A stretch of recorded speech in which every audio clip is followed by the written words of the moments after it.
Hi, I'd like to start with a question for you.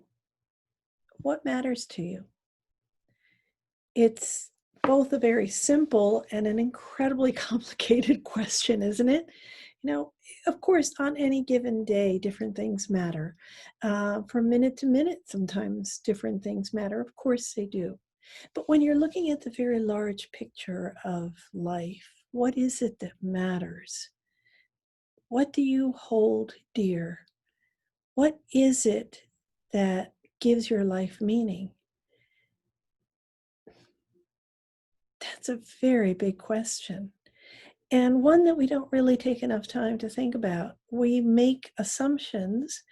We make assumptions based on where we are right now in time and space, and we make assumptions about expectations that perhaps others have of us. And maybe we have of ourselves in relation to where we are in time and space. And how meaningful are those? And I do mean meaningful, meaning filled. Where is it that our real power lies? Where do we really find meaning for our lives? So, this question is not a new question. This question has been around since the beginning of time. And certainly since beginning of any kind of written language that we have, this has been a question. And one of the earliest written languages that we have available to us is called either cuneiform or cuneiform. It's pronounced different ways. Either one is fine. And it's a very ancient form of writing, and it's writing that was done on clay tablets. Um, there's a tremendous amount of research on this now, and I will point you to lots of other areas you can go to study this language.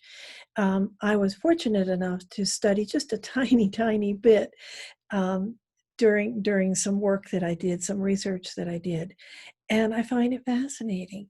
The clay tablets have little scrawlings on them that look very much sort of like to our modern eyes, like kind of chicken scratch kind of things.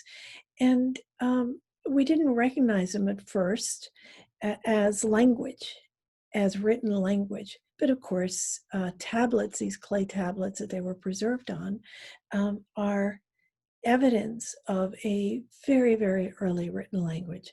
And I'm talking at least 5,000 years ago. This language gave us a lot. One of the things it gave us is a story that has been in our modern consciousness for about 200 years, but has been in ancient consciousness for very much longer than that. These tablets were unearthed about 200 years ago, and they had to be deciphered. Not an easy task, but on them was a story about an ancient king, Gilgamesh. And as all ancient stories and ancient kings and ancient lore, um, the actual facts of his reign in a place called Uruk in Babylonian, and is those facts are still to us a bit fuzzy, but the story itself offers us some reality that is unmistakable about our own nature as humans. So the story has to do with this ancient king, again, Gilgamesh, who had a tremendous amount of power and wanted more. He wanted more power.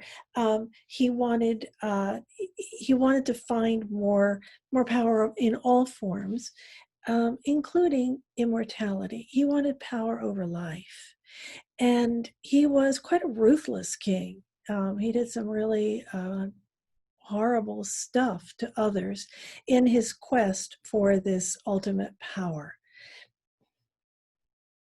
Was he happy? We don't really think so, but we don't know. But one of the ways that we see that perhaps he wasn't in this quest is because he was transformed. How was he transformed? Well, in the midst of all these awful things that he was doing, the gods put him together with someone, another human, who was called Enkidu.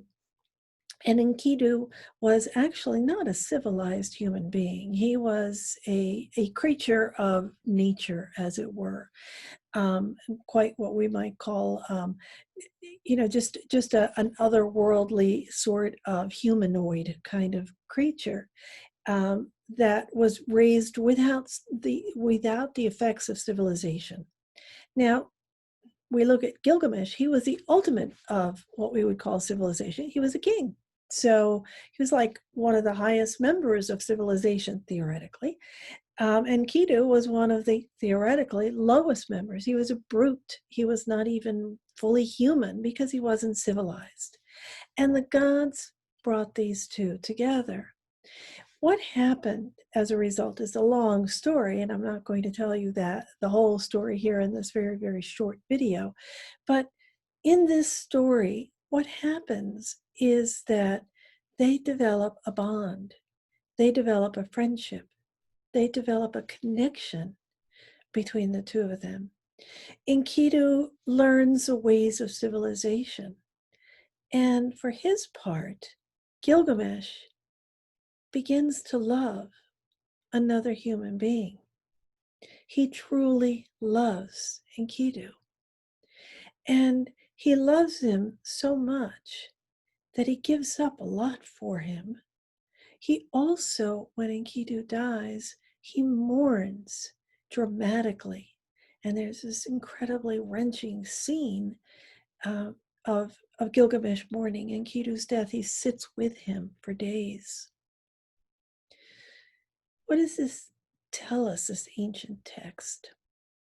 It tells us a lot. It's a very complicated text, and I recommend you find out more about it and read more about it. But one of the things that it tells us is that man's search for meaning in life has been with us forever. And power really doesn't hold that much control when it comes down to something bigger. And that thing that's bigger than the quest for power and dominance is love. Love for another human being, putting yourself second to somebody else, or putting yourself equal to somebody else and caring for their welfare. It's a story about humankind. It's a story about, perhaps, how we should treat each other, the kind of care that we should have for others. Gilgamesh, who's supposed to be the epitome of a civilized life, what does that mean to be civilized? It means to live with other people, to live in a society. To have civility means to live with other people in ways that all can get along, that all can have, in an essence, a kind of love for one another. Perhaps not the intense love that we feel for those who are closest to us, but can have love for one another. Let me show you a little bit about what this looks like, what the, the actual um, tablet looks like that we have the Gilgamesh story written on. You see these tiny little scrawlings? They look like scrawlings. They're not really scrawlings. They are actual language. And that language can be translated. This entire piece can be found right now at the University of Pennsylvania Museum. And you can go there and see it. It's not very big. And you can see it there. You can see this for yourself. You can also play around with this language. And I don't know why I find it so fascinating, but I think one of the reasons, as I get older, I like to think about, what is the past telling me? both my own past and the past of humanity. I think it's often important and vitally important to live in the moment.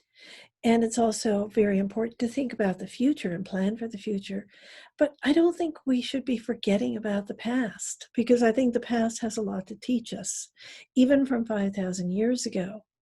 So learning this ancient language and learning this ancient story is vital to our understanding of self as individuals and as humanity. What matters? What matters to us? What matters to you? Why are you living? And is power, is that the ruling force in your life? Should that be the ruling force in our common life? Is that what civility is about, or civilization? Or is there some other kind of combination?